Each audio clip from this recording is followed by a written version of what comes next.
अस्सलाम वालेकुम ख़वातीन हज़रात, वीकेंड शो अकल है महवे तमाशा के साथ मैं एक मरतबा फिर ज़करिया हाशमी आपकी खिदमत में हाजिर हूँ। उम्मीद है कि पिछले हफ्ते हमने जहाँ से अपनी मुलाकात का अख्ताम किया था, अभी तक आपकी ज़िंदगी में बहुत सारी नई चीज़ें आई होंगी, बहुत सारी मोटिवेशन, बहुत सारी अच्छी चीज़ें, बहुत सारे कुछ छोटे मोटे बुरे एक्सपीरियंसेस भी ज़िंदगी में लाजमन ऐड हुए होंगे। सो हम आज मज़ीद ऐसे टॉपिक्स के ऊपर बात करेंगे जो आपकी ज़िंदगी में इस तरह की ऐड होने वाली चीज़ों को मुसलसल उनकी वो देखभाल कर सकते हैं, उनसे अगर वो बुरी हैं तो आपको बचने में मदद दे सकते हैं, और अगर अच्छी हैं तो उनको दिल से एंजॉय करने के बारे में जो है वो बात की जा सकती है।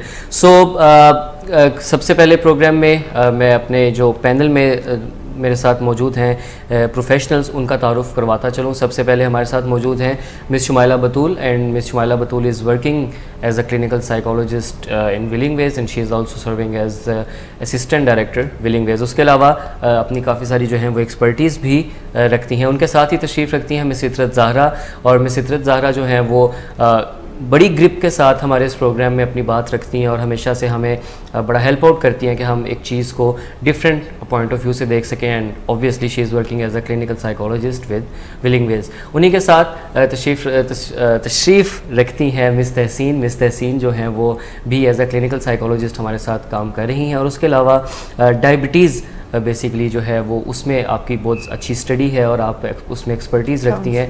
और हमारे जो पेशेंट्स जिनको साथ में कुछ प्रॉब्लम होता है diabetes oriented, plus they are having some psychological problem, so she is one of those जो उनके साथ डील करते हैं। So she is the diabetes counsellor. Okay, so ये भी हैं ये। और ख़वातीन हज़रात, यहाँ पे इतना जो टैलेंटेड लोगों का और इतने जो हम उन्हें कॉम्पिटेंट लोगों का बेसिकली बंच लाने का ये मकसद होता है कि आप लोग ज़्यादा से ज़्यादा सवाल करें, ज़्यादा से ज़्यादा अपनी बात हमारे तक पहुँचाएँ, ताकि हम मैं हर प्रोग्राम में इसको रिपीट करता हूँ कि आपकी अप्रिसिएशन लाजमी हमारे लिए बहुत ज़रूरी है, लेकिन उसके साथ साथ उससे भी ज़्यादा ज़रूरी है कि आप क्वेश्चंस जो हैं वो अपने रेज़ करें।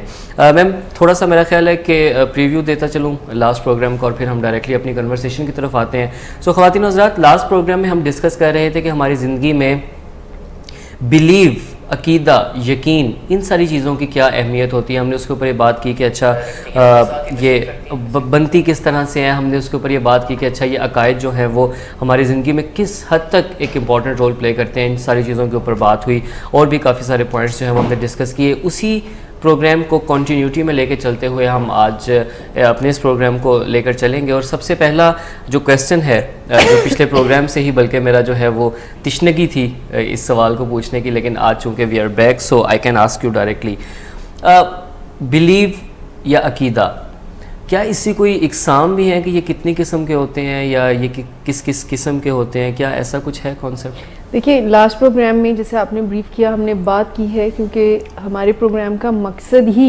सोचों पे बात करना, ठीक है, अकायद पर बात करना है, नज़रियात पर बात करना है कि वो हमारी ज़िंदगी में क्या अहमियत रखते हैं, उसकी इम्पोर्टेंस को उजागर करना। 1 and 2 is how can we change, हम उसको तब्दील करके अपनी ज़िंदगी में कैसे तब्दीली ला सकते हैं। सो बेसिकली लास्ट प्रोग्राम में हम बिलीव्स के बारे में जो बात कर रहे थे, तो हमने उसकी इम्पोर्टेंस पर भी बात की थी कि ये बहुत अहमियत के रखते हैं हम सबकी ज़िंदगी में, और ये बनते भी कैसे हैं, इस पर भी हमने बात की थी कि हमारे लाइफ के एक्सपीरियंसेस, हमारे तजुर्बात, हमारे बुनियादी अकायद जो हैं उनको तश्कील देते हैं। सही। आपने सवाल किया कि इनकी कोई इकसाम होती है। इकसाम तो I don't know is the right word, लेकिन इस डिफरेंट नौयत के ज़रूर होते हैं, ठीक है। उसको इकसाम भी कुछ लोग कह सकते हैं कि कुछ एरियाज़ में हम कुछ बिलीव्स कैरी करते हैं, यानी ज़िंदगी के हर एरिया में हमारे कुछ ना कुछ बिलीव्स होते हैं। अब वो ज़िंदगी के एरियाज़ क्या हैं? अगर आप स्टूडेंट हैं तो अपनी स्टूडेंट लाइफ के कुछ आपके बिलीव्स होंगे, ठीक है, कि बहुत सारे लोगों का ये ख्याल होता है ना कि टीचर्स जो हैं, कोई है बिलीव आप लोगों में से किसी का? कुछ एक बड़ा कॉमन बिलीव मैंने स्टूडेंट लाइफ में सुना है अपने सीनियर से भी कि जीपीए मैटर नहीं करता, एक ये बड़ा स्ट्रॉन्ग बिलीव है। मैंने सुना कि जीपीए मैटर करता है, और ये भी yes we were blessed one. हमें तो शायद वो फिर ये चाह रहे होते हैं कि कोई ये हमसे जूनियर पूछ ना ले सीजीपीए, तो वो पहले ही डिफेंसिव होकर कह देते हैं अच्छा यार जीपीए मैटर नहीं करता। नोशन कुछ ऐसा भी चल रहा है कि आप अपनी बंक करते हैं तो उस पर ज्यादा परेशान ना हो, असल में बाद में जो मेमोरीज रह जाती हैं वो हैं जो अपने फ्रेंड्स के साथ टाइम गुजारा। तो कुछ अपनी फेवर के लिए स्टूडेंट्स ने ऐसी भी कुछ बिलीव्स ने और कुछ एस्टैब्लिश करने शुरू किए। टीचर्स के बारे में भी बनाए हुए होते हैं, जैसे अगर किसी दिन किसी टीचर ने आपको आपकी किसी खराब कारकर्दगी पर डांटा है तो आपको ऐसे लग रहा होता है कि वो अपने शौहर से आज लड़की आई हैं, तो इस वजह से हाँ, क्योंकि आपका तो कोई ऐसा कसूर नहीं है जिस पे आपको कुछ कहा जाए। तो इस तरह की बिलीफ हमारे साथ चल रहे होते हैं तो जो हम अपने बारे में भी और दूसरों के बारे में। तो एग्जाम आ गई काफी सारी। हर एरिया ऑफ लाइफ में हमारा बिलीफ, बात करने का मकसद था, चाहे वो फ्रेंड्स की लाइफ है हमारी, चाहे वो हमारी पढ़ाई की लाइफ है, चाहे हमारी वर्क प्लेस, हमारे क्लोज रिलेशन, हमारा खुद से जो रिश्ता होता है उसके बारे में भी हमें believe. So her area of life में बिलीव होता है। लेकिन अगर हम इसको कैटेगराइज करें तो मेजरली हम 3 आप समझ लें कि कैटेगरीज में इसको डिवाइड कर सकते हैं। 1 आपका बिलीव अपने बारे में, यानी आप क्या नज़रिया रखते हैं अपने बारे में, ये बहुत मैटर करता है। नंबर 2 आपका नज़रिया, आपका believe about the other person, लोगों के बारे में आपके क्या अकायद हैं, नज़रियात हैं, यानी लोग कैसे होते हैं। तीसरे नंबर पर आपका बिलीव, आपका पॉइंट ऑफ व्यू, आपका नज़रिया, आपका अकीदा अबाउट द अदर वर्ल्ड, यानी आपका दुनिया के बारे में, अपनी ज़िंदगी के बारे में क्या नज़रिया है। ये 3 कैटेगरीज को मेजरली सीबीटी के एक्सपर्ट डिवाइड करते हैं कि हम इन 3 एरियाज में जो हमारे कोर बिलीव्स होते हैं वो बहुत मैटर करते हैं, और हम चेंजेस भी इन 3 एरियाज में ही ला सकते हैं। बिल्कुल, बल्कि अगर मैं पीछे कन्वेंशनल साइकोलॉजी पे एक नज़र डालती हूँ तो यहाँ पर एल्बर्ट एलिस का जो कॉन्सेप्ट है इर्रेशनल बिलीव्स का, वो बड़ा ही शानदार कॉन्सेप्ट है, जिसमें वो ये बताते हैं कि ये कुछ हमारे इर्रेशनल बिलीव्स ही होते हैं जो किसी पर्सन की ज़िंदगी की क्वालिटी को एक तो डिटर्मिन भी करते हैं, बल्कि किसी भी पर्सन को साइकोलॉजिकल डिसऑर्डर्स में भी लीड करने वाले यही कोर बिलीव्स होते हैं, जिनके ऊपर अगर काम ना किया जाए तो ये हमारी ज़िंदगी को बर्बाद करने के लिए काफ़ी होते हैं मेरा ख्याल। देखिए जिस तरह हमारी बॉडी के स्ट्रक्चर में एक स्केलेटन की इम्पोर्टेंस है ना, उसी तरह आप बिलीव्स की एग्जांपल भी ले सकते हैं कि ये हमारी लाइफ को एक डायरेक्शन देती है, हमारी थॉट्स को, हमारे बिहेवियर को। तो अगर बिलीव्स नहीं होंगे तो we have nowhere to go, we don't know what to do, what to think. तो इनको बहुत ज़्यादा, और उसी तरह फिर सेल्फ इमेज आपका नरिश होता है मुख्तलिफ चीज़ों से, दूसरों के साथ आपके ताल्लुकात उन्हीं बिलीव्स पे बेस कर रहे होते हैं, आपकी परफॉर्मेंस लाइफ में, रिलेशनशिप्स में, और वर्ल्ड की तरफ आपका क्या व्यू है, किस तरह से आप चीज़ों को लेते हैं, क्या आपकी आउटलुक क्या है चीज़ों के बारे में। तो ये हर चीज़ आपके बिलीव से ही स्टार्ट होती है। सही। अच्छा मैम, चलते चलते आपके डिस्कशन से मेरे जहन में पॉइंट आया कि आपने 3 तरह की जो है वो उसकी नोयत बताई बिलीव की। क्या ये तीनों चीज़ें जो हैं वो एक दूसरे से इफ़ेक्ट होती हैं? मतलब अगर आपका जो अपने बारे में बिलीव है, क्या उससे बाकी की 2 नोयत या बाकी की 2 इकसाम जो हैं बिलीव की वो इफ़ेक्ट होंगी? बिल्कुल होंगी, और ये जुड़े हुए हैं ना। अगर किसी का अपने बारे में वीक पॉइंट है तो उसको रीइंफोर्स बाकी 2 बिलीव कर रहे होंगे, और उनके बारे में डिफरेंट आगे चलकर हम ये बात करेंगे कि अगर एक बंदे को लगता है कि वो वर्थफुल नहीं है तो इसके साथ साथ ये यकीन उनका अपने बारे में होएगा कि वो अपने बारे में ये बिलीव करते हैं कि जी मेरी कोई वर्थ नहीं है, जिसको डेवलप किया over the period of time उनके एक्सपीरियंसेस ने। वो ऐसे लोगों से मिले जो भी उनके हार्श एक्सपीरियंसेस रहे, उन्होंने बताया कि जी मैं लवेबल नहीं हूँ, मैं बर्थफुल नहीं हूँ। अब एट द सेम टाइम उनको दूसरों के बारे में जो बिलीव बनेगा वो ये होगा कि लोग बहुत वर्दी हैं, ठीक है, लोग बहुत कॉम्पिटेंट हैं, मैं नहीं हूँ। और दुनिया के बारे में ये होगा कि दुनिया सिर्फ कॉम्पिटेंट लोगों की ही है, तो वहाँ पर भी उनका वहाँ पे भी इफेक्ट आएगा लास्ट में। स्केल सा बन जाता है ना, जब आप अपने आप को अंडर एस्टिमेट करते हैं तो आप ऑटोमेटिकली दूसरों को ओवर एस्टिमेट कर रहे होते हैं। जब आप अपनी इंपॉर्टेंस कम रखते हैं, अपने आप को इतना ज़्यादा वर्दी नहीं समझते हैं, तो आपके एक्शंस में, आपके गुफ्तगू में, हर चीज़ में वो चीज़ शो कर रही होती है और आप फिर दूसरों की तरफ ज़्यादा आपका फोकस होता है। तो ये बैलेंस को अचीव करना और ऐसे बिलीव्स को अपने अंदर स्टैब्लिश करना जो कि बैलेंस की तरफ आपको लेके जाए, वही आपको सक्सेसफुल लाइफ की तरफ जो है वो। तो शायद हम इसके बाद फिर ये भी कह सकते हैं कि अगर आप चाहते हैं कि आप लोग आपकी रिस्पेक्ट करें, तो सबसे पहले आप खुद की रिस्पेक्ट करना शुरू करें, खुद को आप जो है वो अच्छा। देखिए ये बात तो ज़िक्रिया साहब हम ऑन एंड ऑफ अपने यहाँ पे क्लाइंट्स पे और प्रोग्राम्स में भी कहते हैं कि एक बंदा अच्छी ज़िंदगी शायद गुजारना उसके लिए बहुत मुश्किल हो जाएगा अगर वो अपनी रिस्पेक्ट नहीं करेगा। अब अपनी रिस्पेक्ट करने से हरगिज़ ये मतलब नहीं है कि आप सेल्फिश हो जाएं। अपनी रिस्पेक्ट करने से मतलब ये है कि अपनी फीलिंग्स को एक्नॉलेज करें, आइडेंटिफाई करें, प्रॉपर वॉइस करें अपनी नीड्स को, दूसरों की रिस्पेक्ट और रिगार्ड को वायलेट किए बगैर। यानी आप अपनी रिस्पेक्ट को ज़रूर, अपनी नीड्स को ज़रूर, अपनी फीलिंग्स को ज़रूर बताएं, लेकिन at the same time rule है कि आप दूसरों की भी डिसरिस्पेक्ट ना करें। सो बिलीव्स जो हैं टेंजिबल नहीं होते हैं। टेंजिबल थोड़ा सा समझाइए। मतलब आप उनको छू नहीं सकते हैं। ठीक है, नजर आने वाली चीज़ नहीं है ना बिलीव। ठीक है। आप जो पर्सनालिटी कैरी करते हैं तो इसमें मेजर पार्ट जो है वो आपके बिलीव्स का, बट आप देख नहीं सकते। देखिए अब ये लाइट्स ऑन है तो आप बिजली को देख सकते हैं, आप और मैं बिजली को देख महसूस जरूर कर सकते हैं जब करंट पड़े, लेकिन उसका करिश्मा जरूर नजर आ रहा है जिसकी वजह से बिलीव्स आर लाइक दैट कि उनका करिश्मा या उनका जो नेगेटिव इफेक्ट है वो हमें ज़रूर नज़र आता है। बट अनफॉर्चुनेटली जैसे हम पहले भी प्रोग्राम्स में बात कर रहे थे, हम बहुत कम इस पे तवज्जो देते हैं, और अगर तवज्जो दे भी दें, ये भी एक बहुत बड़ा अलमिया है। अगर हमें पता लग भी रहा है कि हमारे ये बिलीव्स जो है वो हमें प्रॉब्लम्स की तरफ लेकर जाते हैं और हमारी ज़िंदगी में ख़राबियाँ पैदा कर रहे हैं, तो भी हम चेंज करने में कतराते हैं। बिल्कुल स्ट्रॉन्गेस्ट फोर्स है ना हमारे, जो हमें मोटिवेट करती है किसी भी चीज़ की तरफ, डीमोटिवेट भी करते हैं और बिलीव्स ही हमें मोटिवेट भी करते हैं। और यहाँ पे मैं ज़रूर चाहूँगी कि पॉजिटिव और नेगेटिव बिलीव्स यानी बिलीव्स की क्वालिटी पे ज़रूर आप बात कीजिए, क्योंकि एक कॉमन जो कि गलत नोशन है हमारे साइकोलॉजिस्ट के ख्याल से कि बिलीव्स पॉजिटिव्स ही होने चाहिए और पॉजिटिव्स ही होते हैं ideally.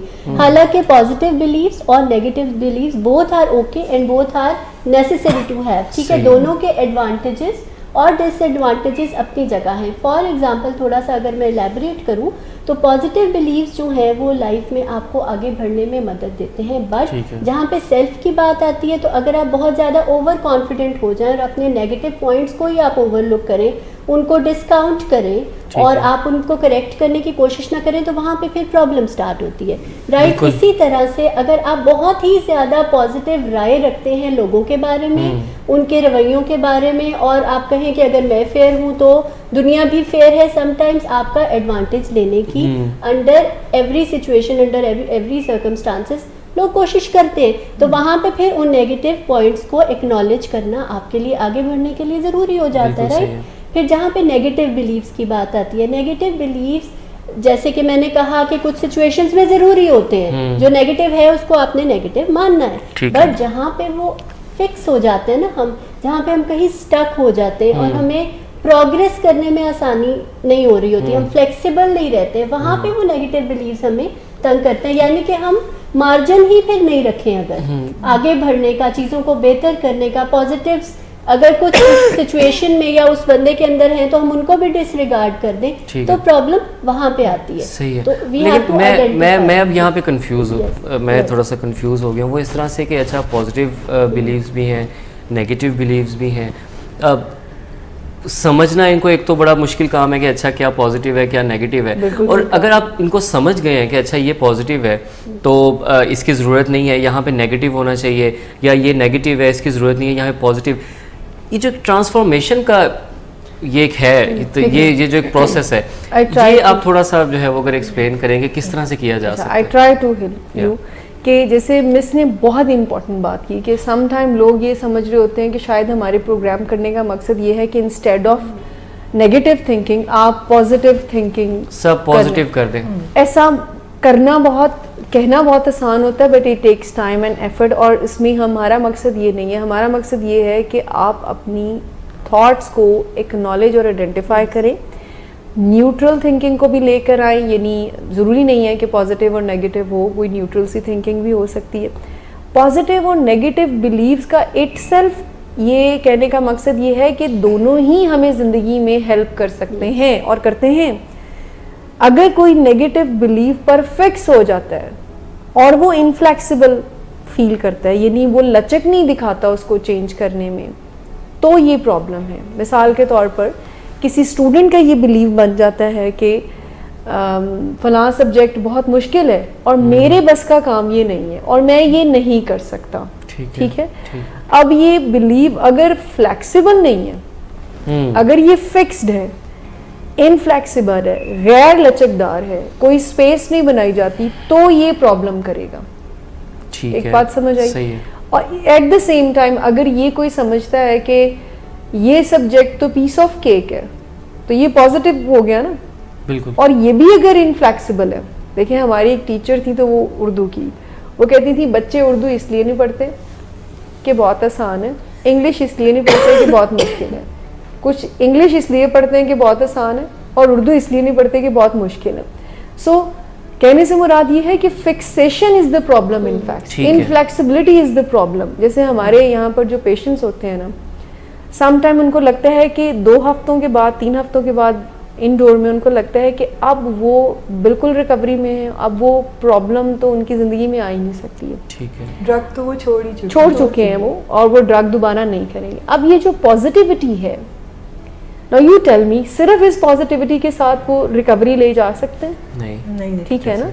They have to create quite realistic belief, हकीकत पर जो ज़्यादा मबनी हो। जैसे मिस ने एक एग्जांपल दी कि एक बंदा अगर नेगेटिव बिलीव रखता है कि कोई मेरा, लोग जो है वो मतलबी भी सम टाइम होते हैं, तो अगर ये नेगेटिव बिलीव नहीं वो रखेगा, इससे फ़ायदा नहीं उठाएगा, तो लोग उसका एडवांटेज ले सकते हैं। सही है। कहने से मुराद ये है कि पॉजिटिव और नेगेटिव तभी प्रॉब्लम बनते हैं, यानी नेगेटिव तब प्रॉब्लम बनता है जब वो इनफ्लेक्सिबल हो जाए, गैर लचकदार हो जाए, हम उसको फिक्स कर लें। At the same time positive believe भी तब प्रॉब्लम बनेगा जब आप उसको फिक्स कर लें। थोड़ा सा ना इसमें इंडिविजुअल टेंडेंसीज की भी मेरा ख्याल है हमें बात करनी चाहिए। जो एलिमेंट ये है कि कुछ लोगों की टेंडेंसी ऐसी होती है कि वो नेगेटिव सोचते, कि उनको आदत होती है और वो एक पैटर्न उनकी थिंकिंग का बन जाता है। वहाँ पे अगर कोई पॉजिटिव एक्सपीरियंस, को खुशी की बात उनकी लाइफ में आती भी है ना, तो इट्स लाइक अ कंटेनर जिसके एंड में होल्स हुए हुए हैं और वो बहुत थोड़े टाइम के लिए वो चीज़ एक्सपीरियंस करते हैं और वो कहीं फिजल आउट हो जाती है, उसका असर कहीं ज़ायल हो जाता है और वापस अपने पुराने थॉट पैटर्न्स पे, पुराने मूड्स पे वो चले जाते हैं, क्योंकि कहीं उन्होंने सोचा हुआ है कि लाइफ फेयर नहीं है और मैं कुछ डिजर्व ही नहीं करता हूँ खुशी या नहीं करती हूँ। तो इस तरह की सिचुएशन में कुछ अपनी टेंडेंसीज पे इन डेप्थ जाके काम करने की भी हमें ज़रूरत होती है। जी ख़वातीन और हज़रात, जिस तरह से हमने यहाँ पे अभी डिस्कस किया कि अगेन बिलीव्स की हम बात कर रहे थे, पॉजिटिव बिलीव, नेगेटिव बिलीव। सो जो मैं आपकी बात से समझ सका वो ये है कि पॉजिटिव बिलीव भी एग्जिस्ट करता है, नेगेटिव बिलीव्स भी एग्जिस्ट करते हैं। मसला वहाँ पर आता है जब आप किसी एक बिलीव को पकड़ते हैं और उसके बारे में फिर आप बिल्कुल इनफ्लेक्सिबल हो जाते हैं, आप बिल्कुल उसे कहते हैं कि अच्छा ये है तो बस यही है, ना इसके ऊपर मुझसे कोई बात करे, ना मैं इसको चेंज करने के बारे में सोचूंगा और इसमें कोई लचक नहीं दिखाऊंगा। तो शायद ये मसला है। कुछ चीज़ों पे पॉजिटिव बिलीव है, कुछ चीज़ों पे नेगेटिव बिलीव है, हमें दोनों को साथ साथ लेके चलना होगा, बैलेंस मेंटेन करके चलना होता है। और अभी बैलेंस को ही मेंटेन करने के लिए we have to take a short break, और ब्रेक के फ़ौरन बाद हम वापस आएंगे। आपके क्वेश्चंस भी हमें साथ साथ मौसूल हो रहे हैं, हम उनका जवाब भी देंगे। Stay with us, don't go anywhere. बेचैनी, इसका हमें तदारक करना है जी। और दूसरी बात यह है कि हमें सेरोटोनिन को अप रखना है ताकि खुशी भी ऊपर के दर्जे पे रहे, और जोश को भी पूरा रखना है ताकि जिंदगी का एहसास बाकी रहे। और शराब चूंकि इन तीनों किस्म के लोगों की जरूरत को पूरा करती है, या अगर एक ही बंदे में ये तीनों मामले हों तो इसको भी वो पूरा करती है, तो जो भी इसके चक्कर में फंसता है फिर इसका गर्विदा होकर रह जाता है और फिर कोई बात वो सुनने के लिए तैयार नहीं होता। शराब पीने के बाद जिन लोगों को मसाइल होते हैं, जिनका मेटाबॉलिज्म खराब होता है, वो शराब पीने के फौरन बाद नहीं होते, किसी को घंटा 2 घंटे बाद होते हैं, किसी को अगले दिन सुबह जाके वो होते हैं। और उनको फायदा अलग से क्लियर नजर आता है जब वो शराब पीते हैं, तो उनको वो सब फायदा नजर आता है, उनकी बेचैनी कम हो जाती है, वो खुशियां मनाने लगते हैं और वो लोगों से कनेक्ट करने लगते हैं और इन्हीं मकासद के लिए लोग शराब पीते हैं। लेकिन कुछ घंटों के बाद उनके अंदर कुछ मनफी हालात पैदा होने शुरू हो जाते हैं। कुछ टॉक्सिन्स हैं जो कि उनके खून में सर्कुलेट करती हैं और उससे उनको एक कोफ्त की सी कैफियत होती है। और इस कोफ्त की कैफियत को ठीक करने के लिए फिर जो करीब तरीन हल होता है वो मज़ीद शराब का इस्तेमाल है। बेचैनी, इसका हमें तदारक करना है जी। और दूसरी बात यह है कि हमें सेरोटोनिन को अप रखना है ताकि खुशी भी ऊपर के दर्जे पे रहे और जोश को भी पूरा रखना है ताकि ज़िंदगी का एहसास बाकी रहे। और शराब चूँकि इन तीनों किस्म के लोगों की ज़रूरत को पूरा करती है, या अगर एक ही बंदे में ये तीनों मामले हों तो इसको भी वो पूरा करती है, तो जो भी इसके चक्कर में फंसता है फिर इसका गर्विदा होकर रह जाता है और फिर कोई बात वो सुनने के लिए तैयार नहीं होता। शराब पीने के बाद जिन लोगों को मसाइल होते हैं, जिनका मेटाबॉलिज्म ख़राब होता है, वो शराब पीने के फ़ौरन बाद नहीं होते। किसी को घंटा 2 घंटे बाद होते हैं, किसी को अगले दिन सुबह जाके वो होते हैं। और उनको फ़ायदा अलग से क्लियर नज़र आता है। जब वो शराब पीते हैं तो उनको वो सब फ़ायदा नज़र आता है, उनकी बेचैनी कम हो जाती है, वो खुशियाँ मनाने लगते हैं और वो लोगों से कनेक्ट करने लगते हैं और इन्हीं मकासद के लिए लोग शराब पीते हैं। लेकिन कुछ घंटों के बाद उनके अंदर कुछ मनफी हालात पैदा होने शुरू हो जाते हैं। कुछ टॉक्सिन्स हैं जो कि उनके खून में सर्कुलेट करती हैं और उससे उनको एक कोफ्त की सी कैफियत होती है। और इस कोफ्त की कैफियत को ठीक करने के लिए फिर जो करीब तरीन हल होता है वो मज़ीद शराब का इस्तेमाल है। जी वेलकम बैक ख़वातीन और हज़रात, हम एक मरतबा फिर आपकी खिदमत में हाजिर हैं। और ब्रेक के दौरान ही जब मैं अपना फ़ोन चेक कर रहा था और उसके रिस्पांस चेक कर रहा था प्रोग्राम के ऊपर, तो क्वेश्चन एक बड़ा आया हमारे पास अच्छा, और मैं सोच रहा हूँ कि आपसे डिस्कस कर लूँ। खालिद मिनहाज साहब का क्वेश्चन था कि फैमिली में कोई एक शख्स जो किसी एक सोच के ऊपर, जिसे पंजाबी में कहते हैं अड़ गया है, वो अटक चुका है उस सोच के ऊपर, तो उनका क्या सोल्यूशन किया जा सकता है? ये क्या हो सकता है? उन्होंने जो क्वेश्चन उनका है वो ये है कि अगर आप उस फैमिली मेम्बर को हेल्प कैसे कर सकते हैं जो स्टिक हो गया किसी एक, तो ये रिपीटेटिवली एक ही सोच को। बिल्कुल।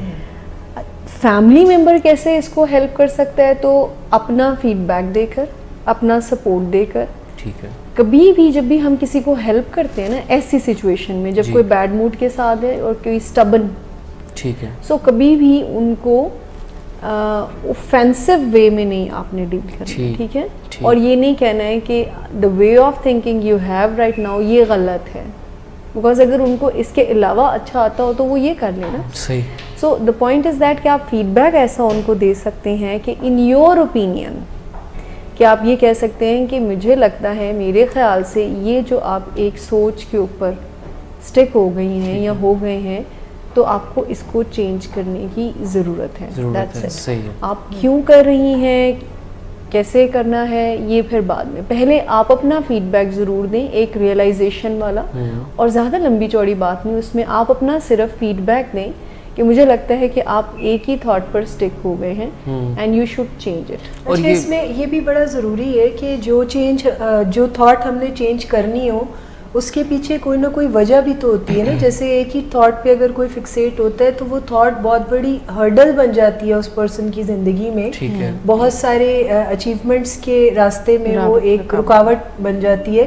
तो ऐसे में जब आप उसको बड़े रियलिस्टिक अप्रोच देते हैं, और सबसे अहम बात ये कि आप उसको पॉइंट आउट नहीं करते, आप उससे आई लैंग्वेज में बात करते हैं, आप उसको अपनी कोई ज़रूरत बताते हैं, असर्टिव वे में उसको बताते हैं, तो डेफिनेटली वो उसको एक दफ़ा रिव्यू ज़रूर करता है कि ये, यानी वो चैलेंज ज़रूर करता है अपनी उस थॉट को कि कहीं इस वजह से तो मेरी ज़िंदगी में ये हर्डल क्रिएट नहीं हो रही है। बिल्कुल सही है। क्योंकि बहुत सारे लोग, अगर मैं आपको बताऊं, हमारी ज़िंदगियों में ऐसे बहुत सारे लोग शामिल हैं जिनकी ज़िंदगी में कोई ना कोई बिलीफ ऐसा रन कर रहा है। जैसे मैं अपने इर्द गिर्द बहुत सारे लोगों को जानती हूँ जो इस बिलीफ के ऊपर ज़िंदगी गुजार रहे हैं कि उनकी किस्मत बहुत ख़राब है और उनकी किस्मत में कुछ अच्छा नहीं है।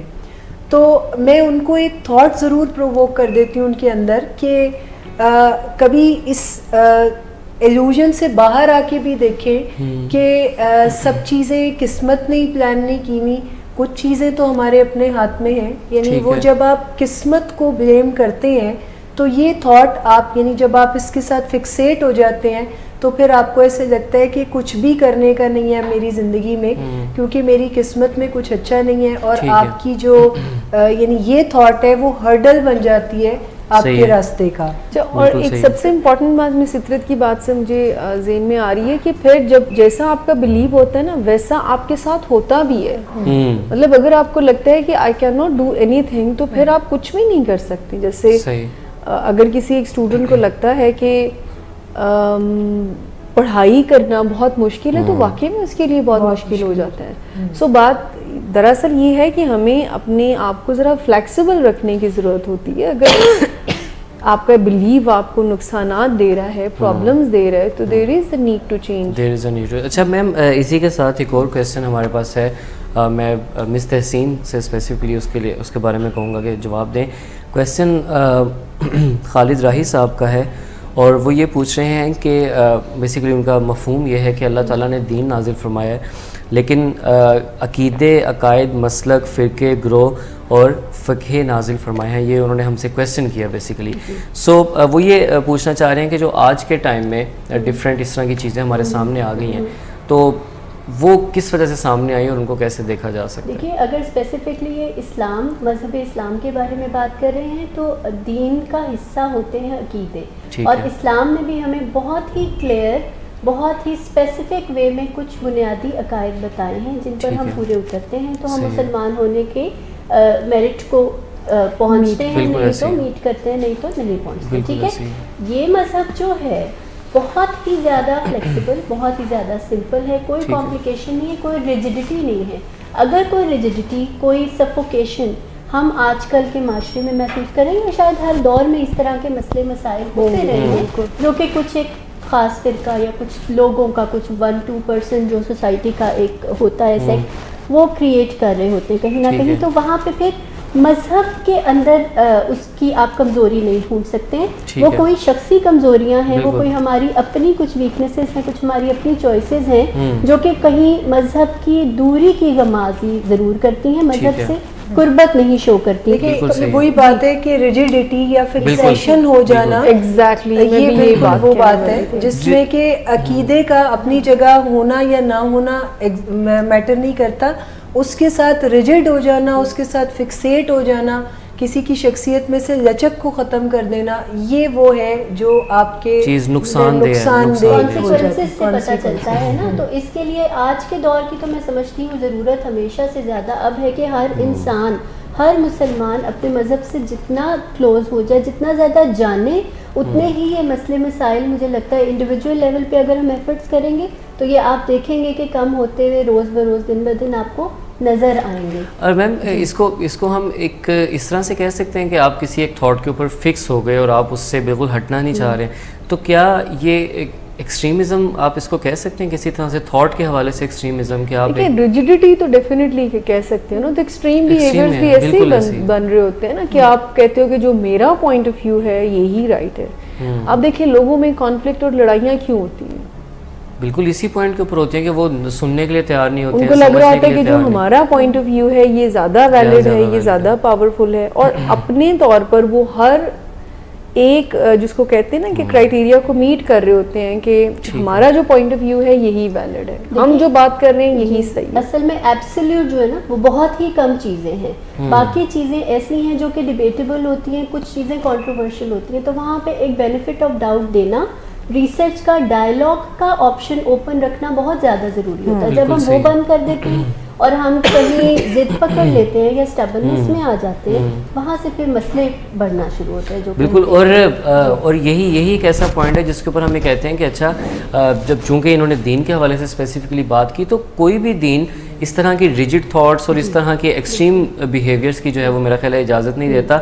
सो व्यूअर्स, स्पेशली खालिद राही साहब आपका क्वेश्चन था और बाकी तमाम व्यूअर्स भी, हम अपने इर्द गिर्द जो अगर कोई शिद्दत पसंदी देखते हैं, अगर हम कोई इस तरह की रिजिड चीज़ें देखते हैं, चाहे वो थॉट के हवाले से हैं, चाहे वो एक्शंस के हवाले से हैं, तो एक चीज़ पे हमें लाजमी क्लियर होना चाहिए और वो ये है कि ये किसी न किसी दीन की कोई तलकीन नहीं है, ना ये किसी मज़हब की तरफ से कोई इंस्ट्रक्शन है कि ऐसे करना है। ये शायद हमारे इंडिविजुअल लेवल के ऊपर, फॉलोअर के इंडिविजुअल लेवल के ऊपर जो है ये मसला है। और ये मसला अगेन वहीं से आ रहा है कि जब अपनी थॉट्स के बारे में आप जो एक बिलीव आप बना चुके हैं उसके बारे में आप बहुत ज़्यादा रिजिड हैं, आप उसके ऊपर बहुत ज़्यादा मतलब जी मेरा कहा पत्थर पे लकीर है, जब इस थॉट के साथ आ रहे हैं तो वही थॉट इन द एंड इतना बड़ा मसला करता है। कई दफ़ा उससे कोई कम्युनिटी इफ़ेक्ट हो रही है, कई दफ़ा उससे पूरे का पूरा मुआशरा इफ़ेक्ट हो रहा है, और कई दफ़ा उससे एक पूरे की पूरी स्टेट जो है वो आपको इफ़ेक्ट होती नज़र आती है। सो इस रिजिडिटी को और इस एक्सट्रीमिज़म को मेरा ख्याल है कि कम करने की ज़रूरत है, और मेरा ख्याल है थॉट को चेंज करना उसका सबसे बड़ा टूल है। फ्लेक्सिबिलिटी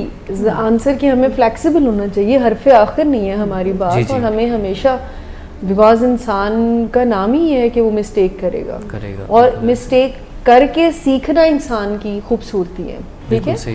लेकिन हम शायद इस बिलीफ में हैं जो कि मिस्टेकन है कि हम कोई गलती कर नहीं सकते, इसी वजह से फिर रिजिडिटी आना शुरू हो जाती है। बिलीव्स को बात करने का मकसद ये बिल्कुल भी नहीं है कि आप, चूँकि ये थोड़ा सा कॉम्प्लिकेटेड टॉपिक होता है, लोगों को इतना ज़्यादा समझ नहीं आ पाती है, हम कोशिश कर रहे हैं कि उसको आसान बनाएं। द पॉइंट इज़ दैट कि कॉन्सिक्वेंसेस आप अपनी लाइफ के पहले ज़रा गौर फिक्र करें कि किन बिलीव्स को फॉलो कर रहे हैं, ठीक है, और is there any need to change those belief, ठीक है, अगेन वही बात। और थॉट्स भी डेफिनेटली उसी में आ जाती हैं, आपकी अजम्पशंस भी उसी में आ जाती हैं, आपके नज़रियात, आपके अकीदे, आपकी लाइफ में आपको आगे बढ़ा रहे हैं, स्टक कर रहे हैं या पीछे लेकर आ रहे हैं, ठीक। मतलब इसके एनालिसिस तो हमें ज़रूर करने चाहिए कि मैं जो बिलीव्स कैरी कर रही हूँ regarding my self, regarding other persons, regarding overall world,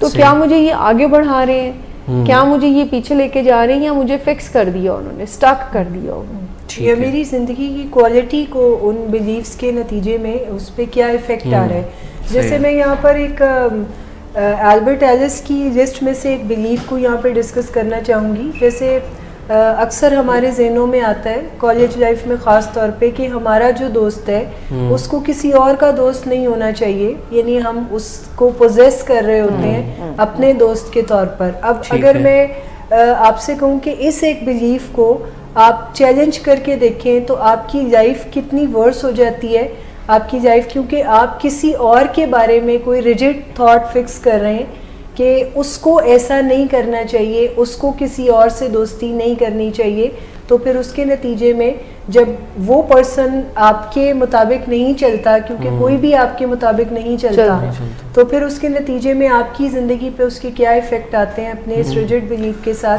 तो जब आप उन अपनी लाइफ की क्वालिटी को देखते हैं अपने उन बिलीव्स के साथ, तो फिर आपको पता चलता है कि इनके साथ फिक्सेट होने से या उनके ऊपर रिजिड होने से आपकी ज़िंदगी की क्वालिटी अगर ख़राब हो रही है तो आपको फिर उनको चैलेंज करना चाहिए और उनको चेंज करने की तरफ जाना चाहिए। यार बिल्कुल मेरा ख्याल है कि ये वही बात हो गई जो हमने अभी कुछ देर पहले भी डिस्कस किया था कि लोगों के बिलीव बनाने में और हमारे अपने बिलीव बनने, हमारा किसी चीज़ के बारे में जो बिलीव बनता है उसमें लाजमी हिस्सा होता है हमारे इर्द गिर्द के लोगों का, और इसी तरह से जो हमारे इर्द गिर्द लोग हैं उनके बिलीव्स बनाने में हमारा बड़ा इंपॉर्टेंट किरदार होता है। सो ये एक ऐसा सेंसिटिव टॉपिक है और हसास टॉपिक है जिसके ऊपर हमें लाजमी इसको समझना चाहिए कि शायद कहीं कोई हमारी मजाक की बात किसी बंदे की किसी चीज़ के बिलीव को बहुत ज़्यादा स्ट्रॉन्ग ना कर दे, शायद किसी हमारे लिए एक बिल्कुल नॉर्मल सी बात, हमारे लिए बिल्कुल एक हल्का सा मजाक शायद किसी के जो बिलीव्स हैं उनको मज़ीद ख़राब कर दे। अगर आप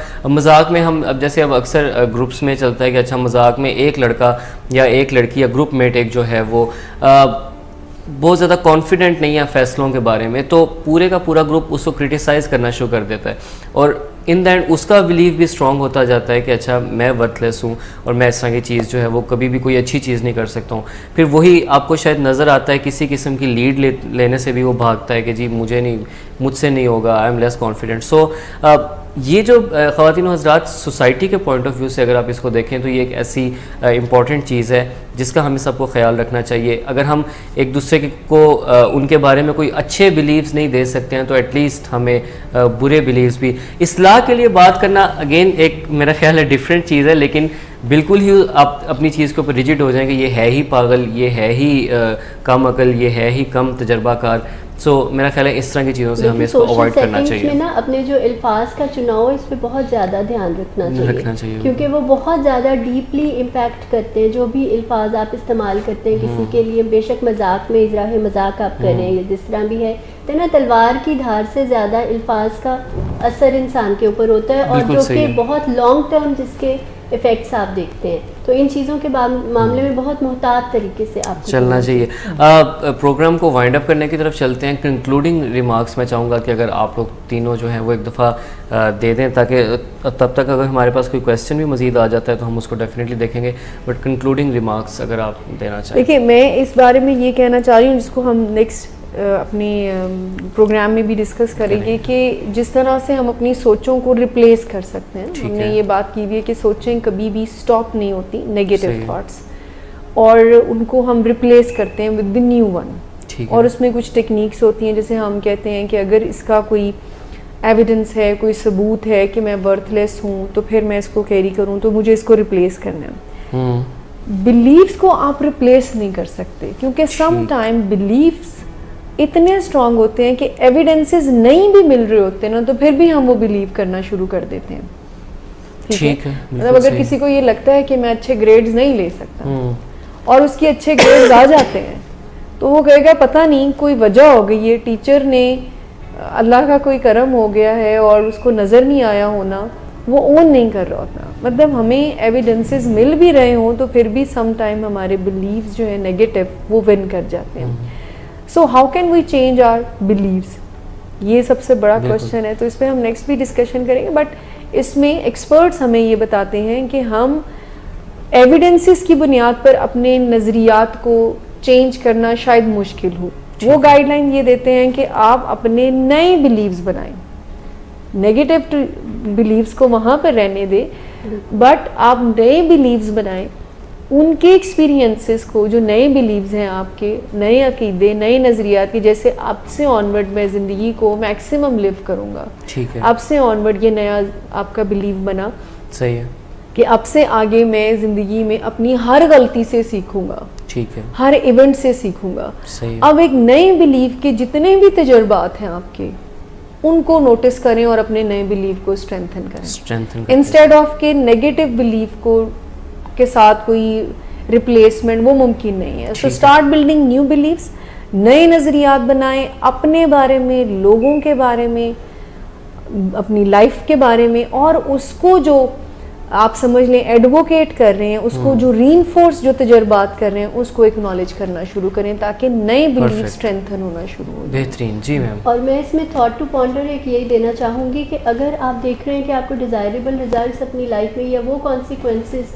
जो कि आप एक आइडियल लाइफ से मशरूत जिनको करते हैं आपको नहीं मिल रहे हैं, अपने रिलेशनशिप्स में, अपने फाइनेंशियल स्टेटस में भी आपका वैसा नहीं है, या अपनी वर्क प्लेस में आपको उतना ज़्यादा मज़ा नहीं आ रहा है, उतना ज़्यादा आपको अच्छा वक्त नहीं गुजर रहा है, तो कहीं ना कहीं अपने आप को प्रोब ज़रूर करें और अपनी थॉट्स पे जब आप काम करते हैं और उनके तब्दीली पे आप काम करते हैं, वहाँ से भी बात उस तरह से नहीं बनती जैसी आप चाहते हैं, तो कहीं इन डेप्थ जाके अपने बारे में ज़रूर सोचें कि कौन सी ऐसी चीज़ें, कौन सी ऐसी रिजिडिटी है, कौन सी ऐसी डीप रूटेड बिलीव्स हैं, कौन से अकायद हैं जो मुझे आगे बढ़ने नहीं दे रहे, मेरी ज़िंदगी में मुझे वो चीज़ें अचीव नहीं हो रही हैं जो कि मैं करना चाहता हूँ। तो अपने ऊपर काम करते रहना इंसानियत की खूबसूरती है और इसको जारी रखना चाहिए। परफेक्ट, जी बिल्कुल। मैं भी मिस तहसीन और मिस शुमाइला की बात को वैलिडेट करना चाहूँगी कि बेसिक में हमने जो नज़रिया डिस्कस किया है वो यही है, और यहाँ पर मैं सिर्फ इस तरफ ध्यान दे जाना चाहूँगी कि क्यों ज़रूरत है हमारी ज़िंदगी में कि हम अपने बिलीव्स को एड्रेस करें या उनको चैलेंज करें। तो वो ज़रूरत ये है कि अगर देखा जाए तो हर इंसान अपनी ज़िंदगी में आज़ाद है कि वो जो चाहे वो करे, लेकिन हमें ऐसे लगता है बाज़ औक़ात कि हम मजबूर हैं बहुत ज़्यादा, हम हालात के आगे, हम दुनिया के आगे, हम लोगों के आगे बहुत मजबूर अपने आप को कंसिडर कर रहे होते हैं। उसके बावजूद अगर कुदरत का निज़ाम देखें तो कुदरत हमें सज़ा और जज़ा कोई हमारे ही अमाल पे दे रही है, तो फिर इसका मतलब ये है कि कहीं कोई कमी हम खुद अपने ही अंदर कर रहे हैं, हमें ही सोचना है। और नफ्सियात भी इस नज़रिए को बहुत ज़्यादा सपोर्ट करती है कि जब भी किसी इंसान को उसकी ज़िंदगी में तकलीफ़ है तो फिर यकीनन करने का काम फिर उसका अपना ही है, बिल्कुल अपना। और ये एक ऐसा अकीदा है जिसके ऊपर हम आज यहाँ बात करें कि हम उन तमाम अकायद से बाहर निकलें कि जहाँ हमें ऐसे लगता है कि हमारे माँ बाप ने हमारे ऊपर सही तवज्जो नहीं दी, हमारे हालात ठीक नहीं है, हुकूमत वक्त ठीक नहीं है, या हम किसी अच्छे मुल्क में पैदा नहीं किए गए हैं, या ऐसे बहुत सारे अकायद काली बिल्ली ने रास्ता काट लिया है, काली बिल्ली ने रास्ता काट लिया है, ऐसे बहुत सारे नज़रियात, ऐसे अकायद हो सकते हैं जो हमारी राह का पत्थर बन सकते हैं। लेकिन नफ्सियात सपोर्ट करती है फिर आपको कि आप फिर ऐसे तमाम नज़रियात के ऊपर काम फिर खुद ही करें, करने का काम कोई आपका अपना है, रिस्पॉन्सिबिलिटी टेक करें अपने अकायद की और उनको एड्रेस करें, उनको रिव्यू करें और उनमें फ्लेक्सिबिलिटी पैदा करें ताकि आप अपनी ज़िंदगी की क्वालिटी को चेंज कर सकें और ग्रिप पैदा कर सकें अपनी ज़िंदगी के ऊपर अपनी ही।